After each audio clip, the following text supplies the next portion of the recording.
I'm tired of pretending. I deserve something better. I don't need you anymore, my wife declared while showing off her lover. I coldly replied, then you'll love the surprise I sent to your boss. 30 years of marriage, and she thought I would never find out. But tonight, on the streets of Madrid, the truth came to light, and my revenge would be more cunning than she ever imagined. I am Javier, 45 years old, a pure Madrilenian. For 25 years I believed that my marriage to Sofia was an unbreakable fortress. We built a life together, 2 children, a house in Chimbery, memories of summers in Mallorca. But last night, in an instant, everything changed. I was checking my laptop, looking for a bill, when a message lit up the screen of her forgotten cell phone on the table. I miss you, Sophie. When will we meet at the usual hotel? The sender, Carlos Ruiz, a man I did not know, but who made my blood run cold. I said nothing. I could not. My hands were trembling as I looked at her phone, which she always protected as if it were a state secret. Sofia was in the shower, humming as if nothing were wrong. I sat down feigning normality, but my mind was a whirlwind. Who was Carlos? Since when? How did I not realize? When she came out wrapped in a towel, she smiled as always. But that smile that used to warm my soul now cut me like a knife. Is everything all right, Javi? She asked, drying her hair. Her tone was light, carefree. Too perfect. Of course, I lied, my voice firmer than I expected. And you? Who is writing to you so late? Her face changed for a split second. A blink, a slight twitch in her jaw. Then that laugh of hers, the one that always disarmed any argument. Oh, Javi, always so curious. It is just a friend from work. She picked up the phone and quickly put it in her purse. I did not insist. Not because I trusted her, but because I needed proof. That night, while she was sleeping, I checked her laptop. It was not difficult. She had been using the same password for years. I found emails, messages, photos. Carlos was not just a friend. He was a colleague from her law firm, a 40-year-old lawyer with a toothpaste ad smile. They had been seeing each other secretly for months. Hotels, dinners, getaways that she disguised as work trips. Every word I read was a punch to the gut. I did not wake Sofia up. I did not scream. Instead, I got up, took the car keys, and went out into the streets of Madrid. It was 2 in the morning, and the silence of the city only amplified the noise in my head. I drove aimlessly, passing by the Gran Via, where the lights shone as if they were mocking me. I stopped at a bar in Malesana, one of those places open late, with the smell of beer and hushed conversations. I ordered a black coffee, although what I needed was something stronger. While I stirred the coffee, I made a decision. I was not going to let this destroy me. Sofia had betrayed me, but I was not going to be the one to sink. I was going to find out everything, and she was going to face the consequences, but not with screams or fights. My revenge would be cold, calculated, legal. I would make sure that everyone knew who she really was. I called my friend Luis, a computer scientist who worked in cybersecurity. I need you to help me track something, I told him without going into details. He did not ask, he just said, give me a day. I hung up feeling the first glimmer of control in hours. I looked out the window of the bar. The Madrid night was a witness to my contained fury. This had only just begun. The sun was barely rising in Madrid when I received the message from Luis. I have it. Meet me at the coffee shop in Sol at 10. I did not sleep. The night before, after leaving the bar in Malesana, I drove until dawn, trapped in a loop of rage and unanswered questions. How did I not see it coming? Sofia had always been the perfect woman, intelligent, charming, the star lawyer that everyone admired at her firm. But now, every memory of her smiles, of her, I love you, felt like a carefully rehearsed lie.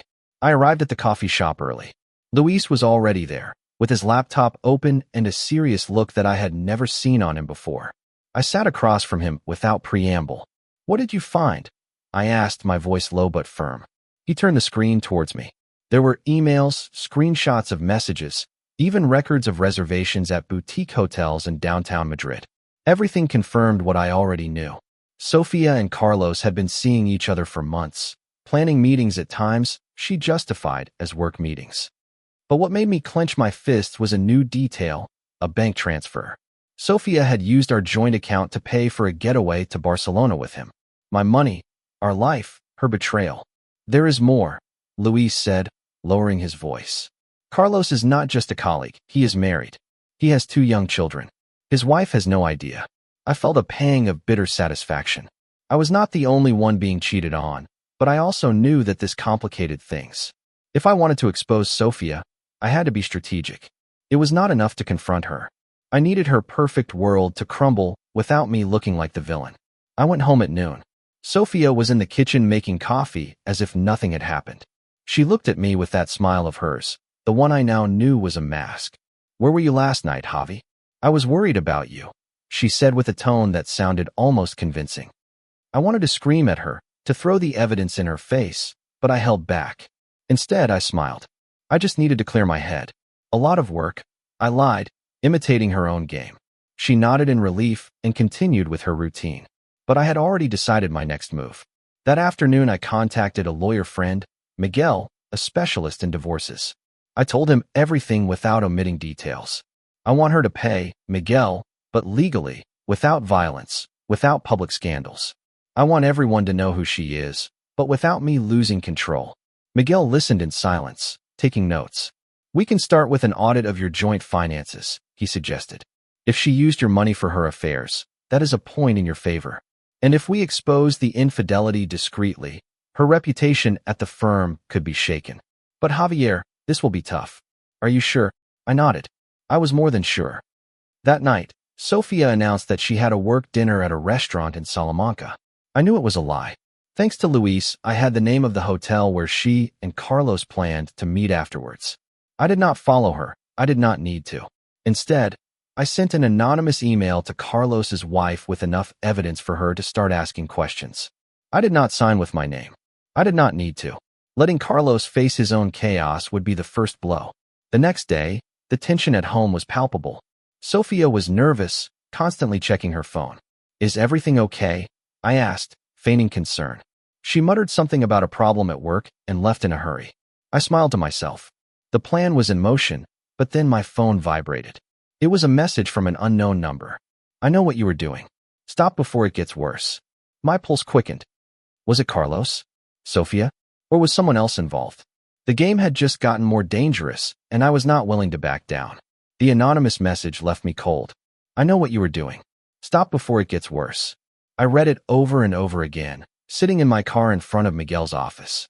My lawyer. Was it Carlos, trying to intimidate me? Sophia, suspecting that I had discovered her secret? Or someone else, an accomplice I had not yet identified? My gut told me to keep going, but with more caution. The game had gotten complicated, and I am not one to fold on a bluff. I called Luis immediately. "I need you to trace this number," I said, sending him a screenshot of the message. Luis, always efficient, promised results in a few hours. Meanwhile, Miguel was waiting for me with a clearer plan. "We have reviewed the finances," he explained in his office. "Sophia has been diverting small amounts from your joint account for months. Nothing that would raise suspicion, but they add up to thousands of euros, hotels, restaurants, even a plane ticket to Lisbon, all with Carlos." I felt a wave of fury, but I contained it. "That is fraud, right?" I asked. Miguel nodded. "We can use it in the divorce proceedings, but there is more.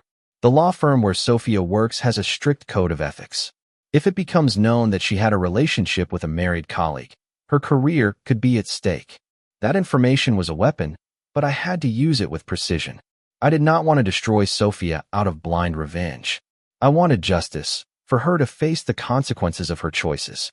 I decided to wait for Luis's report before making my next move. Meanwhile, I kept up the facade at home. Sophia continued to act as if nothing was wrong, although her movements were more erratic. She would come home late, check her phone obsessively, and avoid looking me in the eye. Every gesture of hers confirmed that she was trapped in her own web of lies.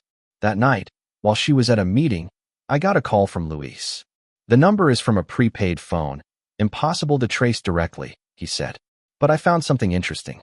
Carlos has been receiving emails from someone inside the firm, someone who knows about his affair and is blackmailing him. It is not Sophia. My mind reeled. A blackmailer. This opened up a new board. "Send me everything you have," I asked him. Minutes later, I had screenshots of messages between Carlos and an anonymous account in my email, demanding money in exchange for silence. The last line was clear. "If you do not pay, your wife and the firm will know everything." I decided to act quickly. I sent an anonymous email to the director of Sophia's firm, attaching the evidence of the relationship and the transfers, but without mentioning the blackmail. I worded it carefully, as if I were a colleague concerned about professional ethics. I knew the firm would investigate, and that would put pressure on Sophia and Carlos without exposing me directly. But the anonymous message on my phone was still on my mind. Who else was involved? Was it the blackmailer, someone from the firm, a rival of Carlos's, or even a friend of Sophia's? The next day, the storm began to break. Sophia came home pale, with the phone glued to her ear. I heard her arguing in a low voice from the living room. "This cannot come out. Carlos, you have to do something." She hung up and turned, surprised to see me in the doorway. "Bad day?" I asked with a neutral tone that hid my satisfaction. She stammered an excuse about a complicated case and ran to the bedroom. I knew the firm was already investigating. My email had had an effect. But then my phone vibrated again. Another message from the unknown number. "You are playing with fire, Javier. Back off, or you will pay dearly." This time, my name was in the message. My heart raced. It was not just a threat.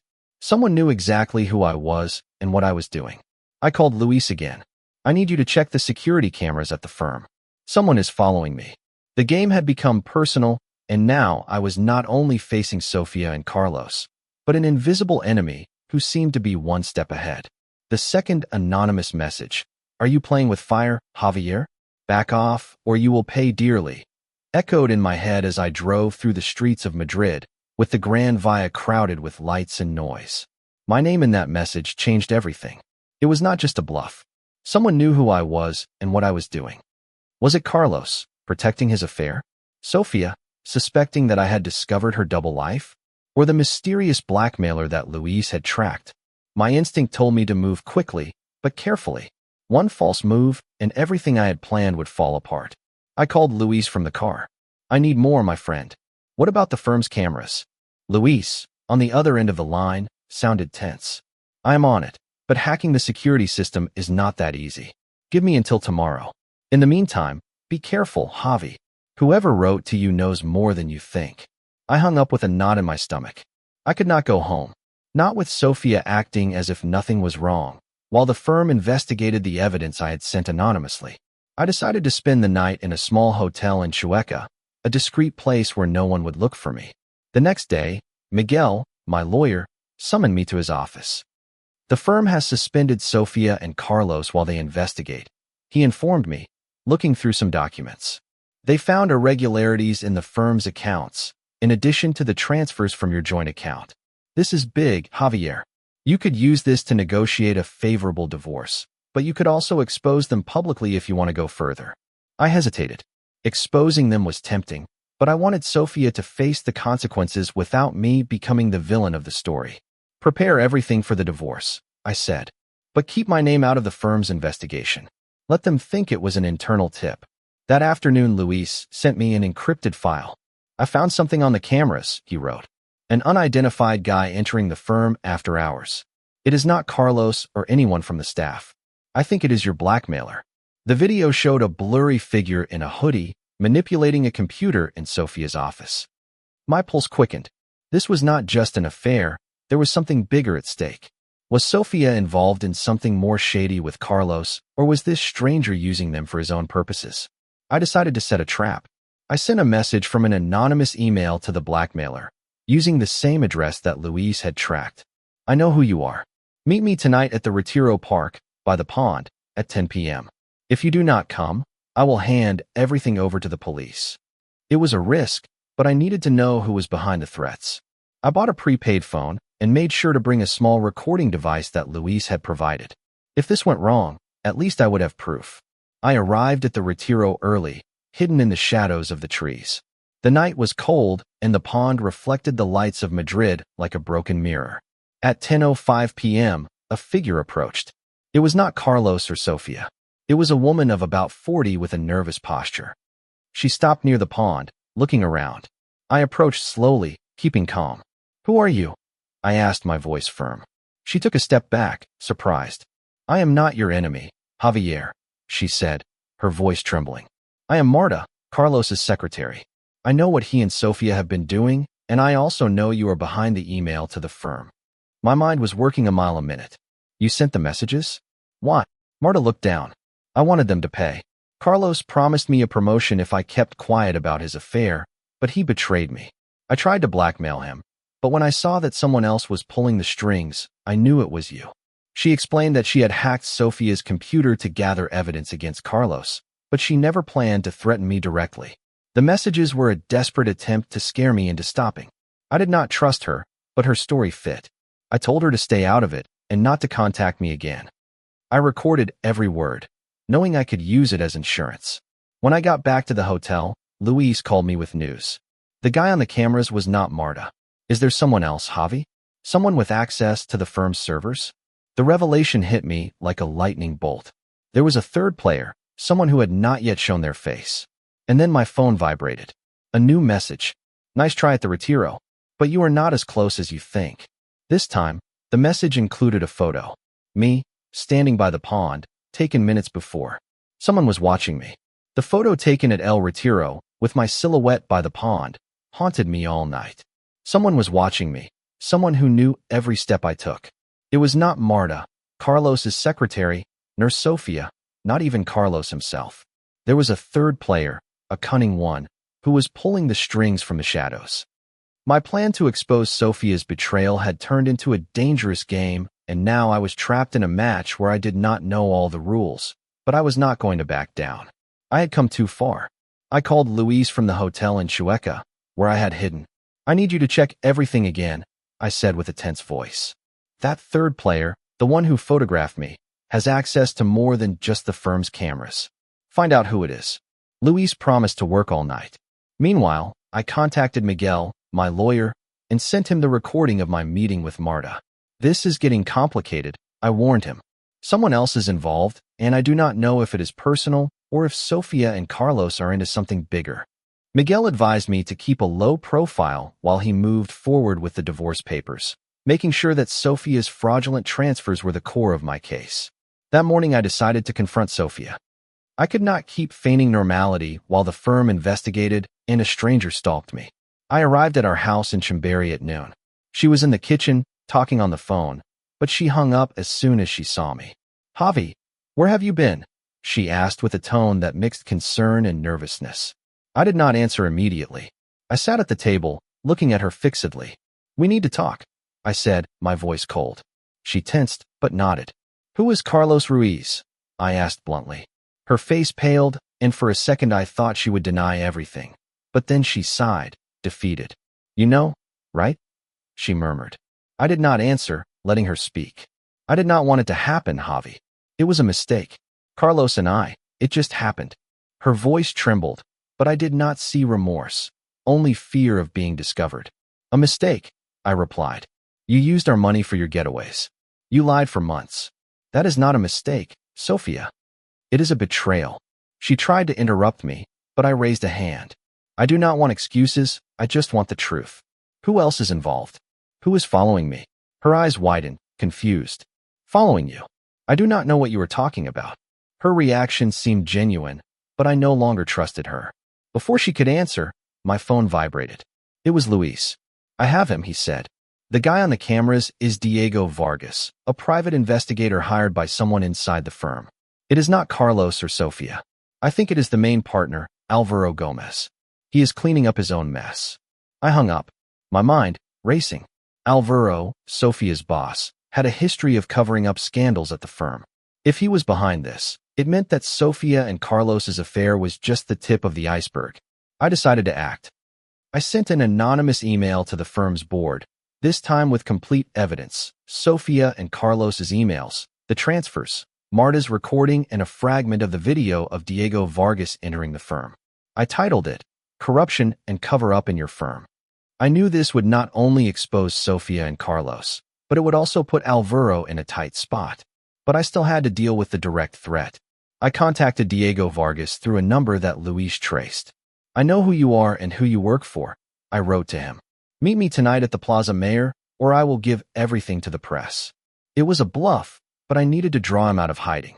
At 10 p.m., I was in the Plaza Mayor, surrounded by tourists and the nightly buzz. Diego appeared, a man of about 50 with the air of someone who has seen too much.